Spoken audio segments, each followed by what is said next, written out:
Hello viewers, welcome to our show. I am Phibion Muvuya with my partner behind the camera, Chidochashe Shava, with our host here, Mr. the owner and director of Epimac Management Private Limited Company here in Shava. Mr. May you introduce yourself? Thank you, Phoebe. I'm Cecily Pesanai. I grew up here in Shaman in my class. I did my primary education at Shaban Primary School and secondary education at Shaman Secondary School. After completing secondary education, since I was a former boxer, we've been sponsored since my childhood with Shaban Mine Boxing Club and 5-1 Infantry Battalion. So I was called by Mr. Makama, he was a coach at Zimbabwe Military Academy, went to Gweru, where I was playing boxing there. From there I was identified by senior officers from Harare, Mechanized Brigade. They transferred me to Mechanized Brigade in Harare, where I joined the Mechanized Brigade Boxing Club. That's when I was assimilated in the Army through sporting. So I became a member of the Zimbabwe Army through sporting. I served under regional level and national level. And I'm married to Chidochashe Mkomba. I have 3 daughters, Chidochashe and Lucy. So by the time I was serving in the military, I was just wishing to become an entrepreneur, someone to venture into business after retirement. So I decided to acquire knowledge through colleges. So I did project management in Sape, in Baden College, School of Computing. So I did project management with information technology.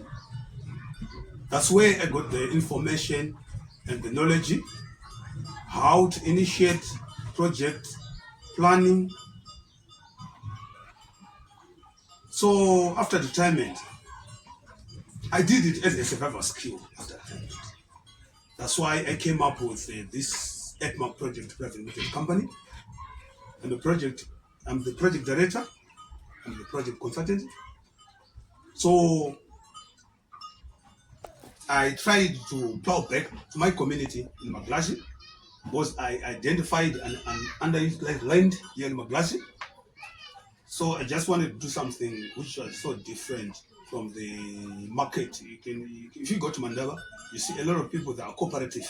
A lot of people join together to have a farm produce marketing where they sell poultry products, farm produce, and different items as cooperative.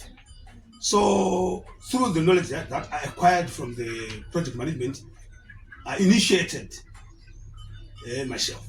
I just decided to register a company because it took me time because of the challenges that I was facing, finances and the like.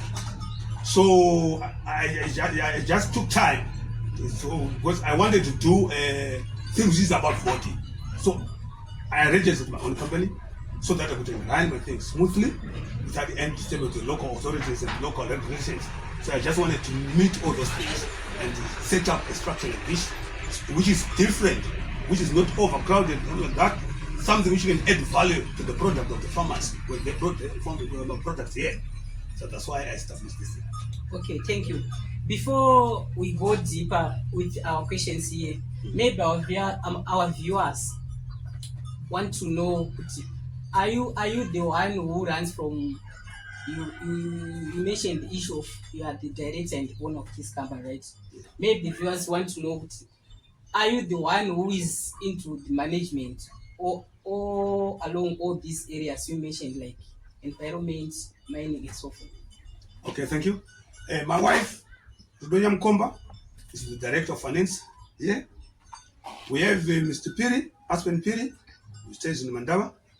is the director of operations of this company, and also the manager, environment department. We have Mr. Chivi, who is the manager, agriculture department. We have Mr. Chikoro Makusha, who once worked at Shabanman. He's an overseer miner. He's got enough knowledge about mining. He's the manager, mining department. We have Mr. Rizidzo, Twanda Rizidzo. He's Mandava, he's a business entrepreneur. He's into business. He's running his own business. He has got tough experience, years working under this joint town council. He's an engineer. So he's the manager, department engineering and construction. I think I just tried to identify local residents, local people, so that they could inspire our communities whenever we want to embark on a project. You see, we just want to help each other, put ideas together. As communities, we come up with something which is tangible and sustainable. Okay. Thank you. So, according to our research and your explanation in your background, we actually see you are the one who were in military field before this career you are Yes. to currently, right? Yes. So, can you share your military background and the roles you held during your previous career in military? I think I once mentioned, I said I was a civilian from school. Okay. If you can just get what I was right, or just said, I was a civilian just from school. I was sponsored during my childhood with 5-1 Infantry Battalion. From there, I went to Gweru, Zimbabwe Military Academy, which is a military unit. From there, I went to Mechanized Brigade, which is also a military unit. So you can see I was in line with the military thing. I was inspired with the members of the military through the club, because we were playing with the already soldiers, certain soldiers. So I was inspired. Whatever they were doing, I admired the life they were experiencing. Okay, thank you. So, what skills or lessons have you learned when the time you are in military field, which are you now applying to this current project management? Thank you.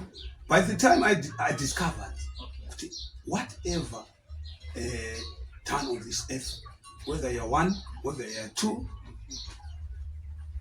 with ideas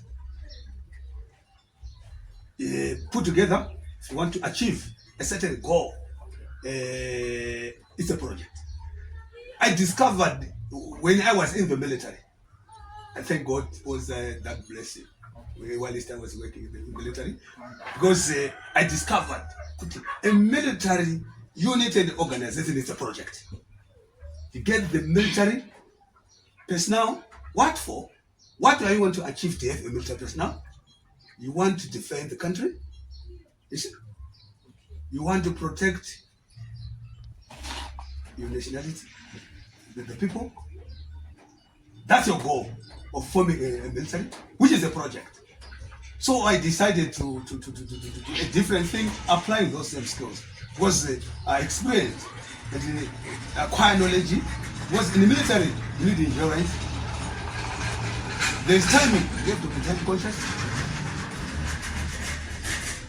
You need to calculate even the resources that you are going to use when you embark on a mission.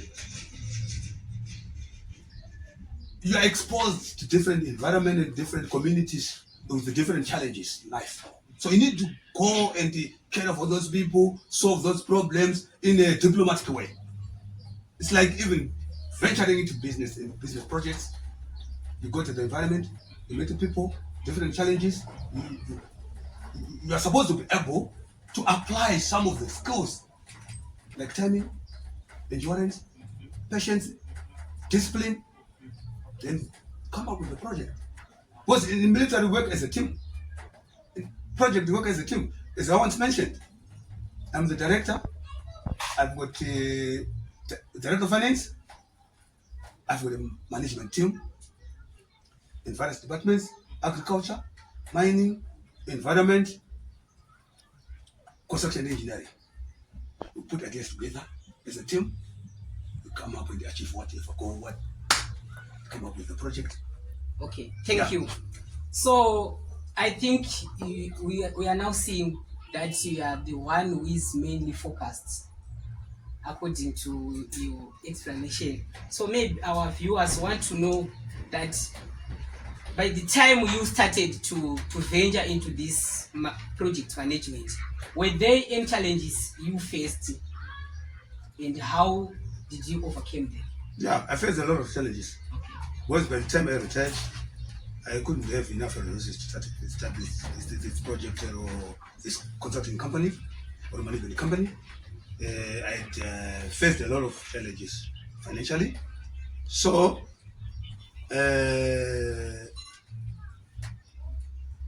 by the time I decided, I just want to embark on this project, I sold my car.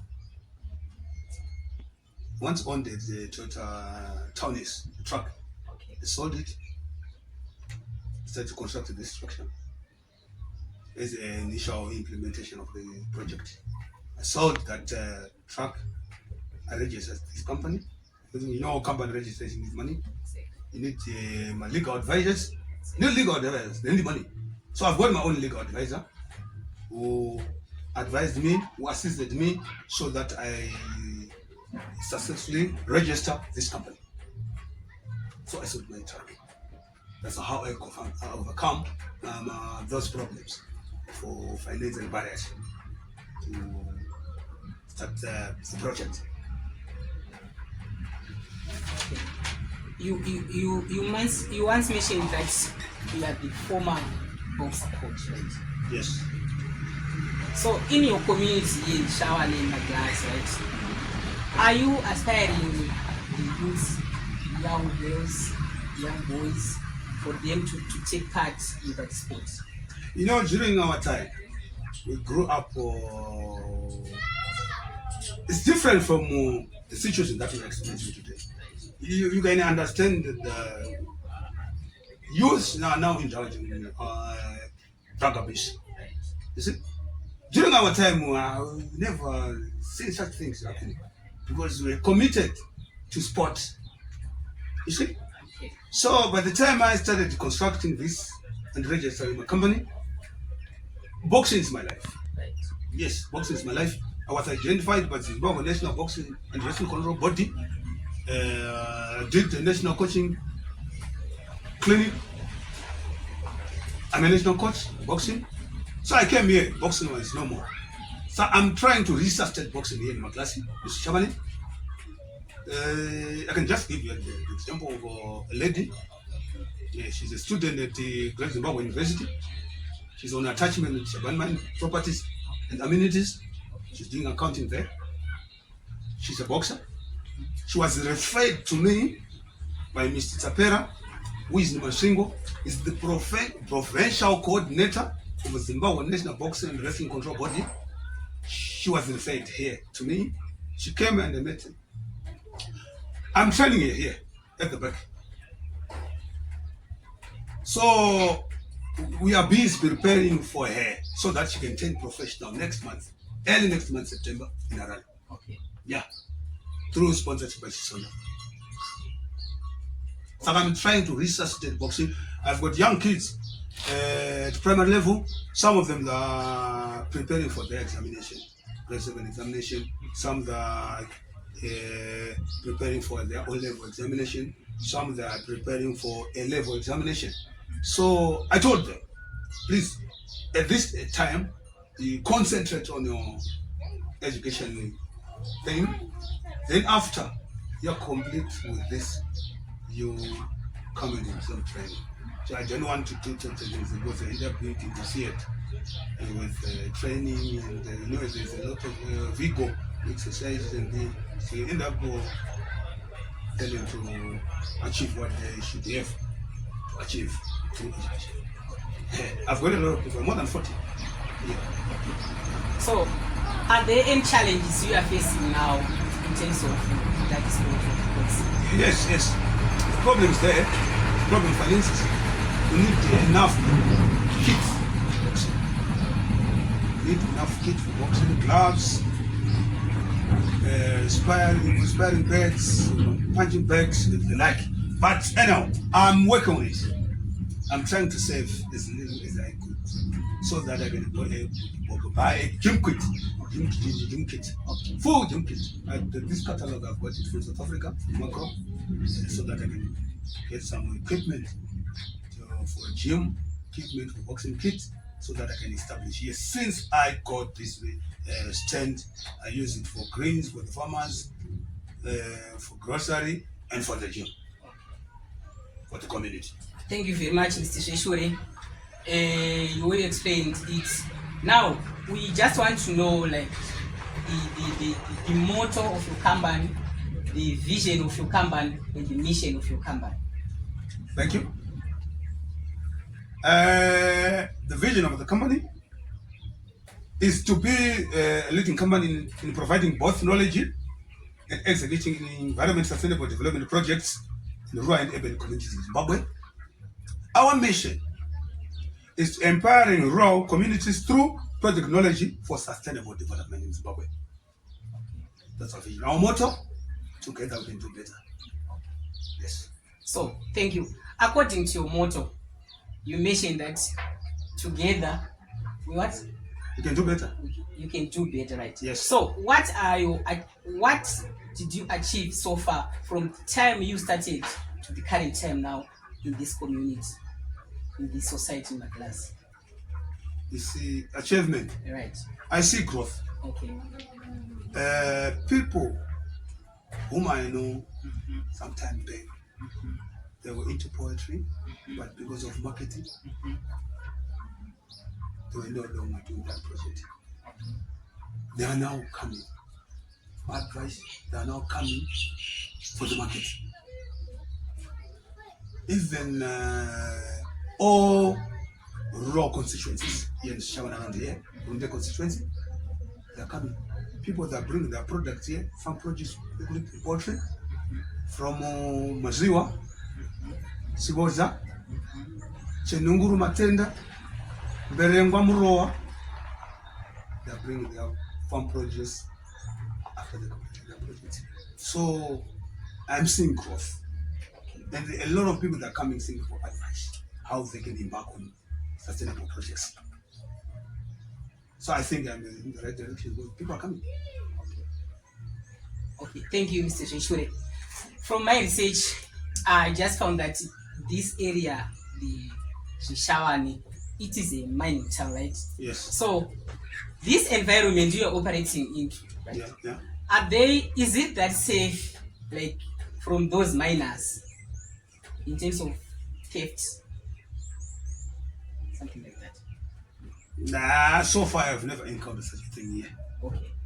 Maybe it's because of my military background. People they know, everybody knows me. I'm a boxing coach. I was in the military. So people just accept me. I'm someone who's friend of the community. I never encountered such a thing here. Okay. Yeah, so far. Okay. Thank you. So I know right now there are some of your team which you used to be with in the military field, which are still there in work now. Some might be into police, some might be in teaching fields, nursing, different working fields. What's your advice or your comments to them? Like the path to take so that they will sustain after retirement? Thank you. Thank you very much. I want to encourage those who are still in the military, private sector, public service, to try and identify resources available around them and put them into use for sustainable projects so that they can generate income and sustain. I know there are some people which may say, You know, the environment, like the background which they used to grow up, they might say there are few resources or there are no resources at all. What's your comment to such a statement? Sorry, there's no few, there's no a place here in Zimbabwe without resources. Right. But what they should know, they should acquire knowledge Right. according to the environment where they are living, Mm-hmm. so that they unlock that vision and that possibility to identify available resources. Everything is there. Land is a resource. Is there any environment in Zimbabwe where there's no land? So they need enough knowledge. With I was talking with someone, a farmer, sometime back in Chenongo Ward. I told him, why can't you just embark on a poetry project, Puelas, like something like that? I mean, if you go to his homestead, it's got 80 roadrunner chickens. So we bring those 80 roadrunner chickens here. We sell them at $6. 80 times 6, how much is it? Then you start doing broiler chickens because they are faster to grow than keeping roadrunners. He said, oh, yes. I didn't even know. I'm going to do it. He's bringing chickens there. But he was telling me there's no resource. There's no resource. I don't know. People need to knowledge it. That's why you see, when I was in the military, I seek knowledge first. How I can embark on the projects. Okay. We need, and even the government, to help us in other private sectors and other independent NGO or something like that. They used to go to the community helping people with food and the like. Instead of just giving them food, they should give them knowledge how to sustain through with the resources so that they can survive of themselves through projects within the environment with the resources there. Okay. Yes, knowledge is power. Okay. It brings everything. Thank you very much, Mr. Sheshuri. I know there are some people which already have those resources, but they have no knowledge to use them. Okay, thank you. That's why I established project management with information technology here in Shava for consultants. Okay. They come and I give them the basic knowledge, how to initiate the project, how to plan the project, how to embark on it. I give them the guidelines so they can follow. So they've got the resources. We might have the resources, but the type of project you want to embark on, with the knowledge that we have, you cannot go on. You have to get knowledge first in the resources. Okay. Yes. Okay. So, to those who want to get that knowledge we have, for them to grow up their projects, Yes. how can they contact you? They contact me with my phone number. Okay. I'm here. I'm always here Okay. for consulting services. I offer free project knowledge to rural and urban communities. Free project knowledge to rural urban communities. I'm a pastor. I give also preach free Okay. the word of God so that people can get salvation. Okay. Even what I'm doing here. After the project, we come up with, achieve whatever we have achieved, a product, we sell together, create a market here, sell together. That's when I'm going to get something from that outcome. Okay. That's what I do. Okay. Thank you very much, Mr. Zeshure. So, to those who want to get in touch with Mr. Zeshure, you can contact him on 0776 323 or you can use his email address, which is appmarkprojectmanagement@gmail.com. Thank you very much, Mr. Zeshure, for your time you give us, for you to share your background, your experience, for you to venture into this currently project management. Thank you. Thank you, viewers. This is the end of our program. Until next time, thank you. God bless.